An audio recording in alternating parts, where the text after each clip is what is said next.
number of privateers running. He is one of them. Greg Crick and young Paul Romano, John Trimble, they're all running as privateers, and that's great to see. Really impressive run from this team from the moment they started. I think the Triple Challenge at Eastern Creek this year was their first outing, and right from the moment they've been right on the pace in the privateers battle. The All-Car Commodore, there's Bat Romano's kid, Paul Romano, and this is another guy doing a fabulous job in his debut in touring car racing. He's running 14th at the moment in the field. That mightn't sound a lot, but he's been in 2 touring car rounds so far, has really done very well, hasn't been in trouble, and he's about to get the blow-by here on the inside, but he's been observing faster cars as Peter Brock goes through. I'll tell you, in practice on Saturday, Mike, I was privy to be standing next to Dick Johnson and John Bowe on the pit wall, and they were watching Romano go around, and after 2 or 3 laps, Bowe said to Johnson, gee, he's doing a pretty good job, isn't he? Like, that's quite a rap. Nice compliment. For a rookie in touring car racing. He's only a young kid, 18 or 19 years of age, and obviously a huge career ahead of him. Here's another one, Greg Crick, a name that would be well known to motorsport fans. He's driven a few times, I think, for Dick Johnson at Bathurst, a number of the leading touring car teams. 2 times winner, of the Target Tasmania road race event down here. And here he is in one of the ex-Larry Perkins Commodores, and once again doing a great job as a rookie. Yes, these fellows are all up against the dozen best drivers in the country, so it's not as if it's an easy forum to walk into. And see him working hard at the wheel there. Apparently, we're going quite a number of other privateers for our next round of the Shell Touring Car Nationals. That's round 3 at Bathurst, a fortnight from today. Back at the front of the field, John Bowe goes through the sweeper, but I tell you what, the guy who is gaining on him is the boy who's celebrating his 50th today, Peter Brock. And he's been carving quite a slice out of that gap that Bowe's held over the field. And here comes Brocky. He sure is. 1.9 seconds the last time across the strike. Let's see how there's this time, but he's chopped that down from just over a 5-second lead. And Brock last time around lapping over a second quicker than JB, so he's getting plenty of speed out of this thing. 1.2 seconds the gap last time, so Brock is monstering this lead. And if he continues progress like that, he's going to be right on Bowe within a couple of laps. Well, he said to Andy before the start he'd gone for a really tough compound tyre for this one, a Bridgestone, and he believed that the others might have their problems. Thomas had elected a soft compound tyre, but he's chasing John Bowe, the race leader at the moment, and I think it'll be just a delightful day for Peter to, like another guy sitting next to me who said age has got anything to do with ability? Shall not worry them, they become commentators. Yes, okay. Well, let's just remember that Peter Brock is the fellow that has won more Australian Touring Car Championships than anybody else other than yours truly. And the rest of the field have got a long way to go to match what this guy has done in 50 years. Well, look at this. You don't even need the stopwatches. It was 0.3 of a second, but it's a visual gap. Brock has just closed this a mammoth amount of time in a very short period of time. 33 laps down. Wouldn't it be terrible to be a Tasmanian and a Peter Brock fan with John Bowe leading it, and Brocky coming on like gangbusters now, goes down the outside. He'll just feint a little pull back here on the inside if he can get the drop out of the turn. I tell you what, has that got some horsepower? Look at this. And has it got some grip too? Like, he's getting out of these corners so much faster. Look at these lap times. John now is struggling for grip. Nifty 50, Brocky side by side, and a touch of guards through there. Bowe was trying to protect the lead. He'll have to do more than that now because Brock's gone down the inside of him and blown everyone away. Yeah, you've got to look at those lap times. Last time around, Bowe again was 1 second slower than Brocky. He's really struggling for grip now.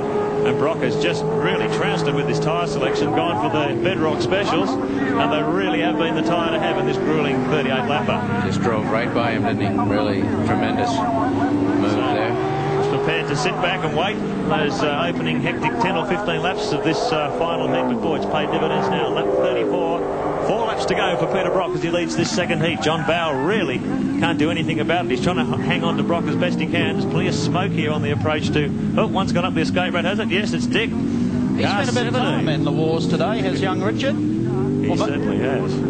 That wouldn't be a good side to come back on and see Brocky if you're fielding your 2 forward cars here today.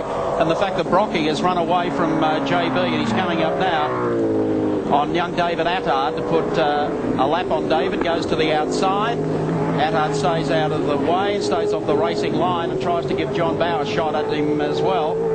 There'll be 3 laps to go when Peter comes across the line this time, and Thomas Mazera is cutting identical laps to Brocky, so is there a chance that he might be able to make up the gap and climb onto the back of Bell's bumper in the remaining laps? He's about 9 seconds behind at this stage. Maybe too much of an ask. This is a bit too difficult. This is a fairy tale thing today, isn't it? Mark Scaife back yesterday and drawing one for the dash this morning. Now Peter Brock and Thomas Mazera, the two Mobile Commodores, doing so well in this second heat. They're running first and third. Neil Crompton is fourth. It's not every day you can win a race on your birthday either, and such a significant one. Good luck to him. The only guy I know that won we don't need to bring a race on his 50th birthday was AM, wasn't it, at Japan? Something like that. And you thought it was that good, you're retired. Thank you very much. We're trying to get you back in the suit ever since. This could tempt me. I tell you, you're retired, you were premature. Thank you. Here comes Brocky down the front straight as Thomas Mazera goes into the pit turn. That'll bring him out through this part of the circuit. He'll put a lap on Paul Romano as he comes out of this corner, coming up to the right and the left-hander. 2 laps to go. This will worry the tyre people when it comes to thinking about Bathurst. They're always thinking about Bathurst, but this one will certainly go into the Bridgestone lap book and say, hey, you remember that Symmons Plains tyre? Boy, oh boy, we like that. Let's remember what went into them. From the moment these guys opened the batting on the first session here Friday, the talk has been tyres. It really has been a tyre battle, and everyone's been taking a punt which way to go. JB picked it right in the first heat, and now Peter Brock's shown all that wealth of experience by going for a hard tyre in the second. Mark Scaife still sitting back there in 10th spot, just being passed by David Attard as we come round, with 1 lap to go for Peter Brock as he sweeps out, headlights ablaze across the strike. Great day for Peter Brock. The day opened for him. The rest of his competitors wishing him well. A little birthday cake cutting ceremony here at Symmons Plains. A message from the Prime Minister recognising his contribution to motorsport. And with a lap to go, Brocky's going to come up with a big win on his birthday.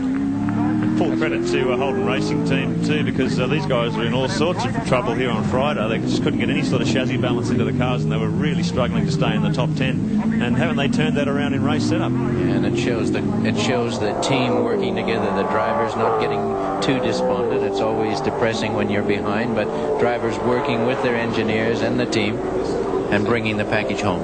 We come down to the pit turn for the last time. And here he comes out of the last corner, headlights ablaze. The day where he had his birthday cake and he was able to eat it too. Brocky strikes 50 and wins.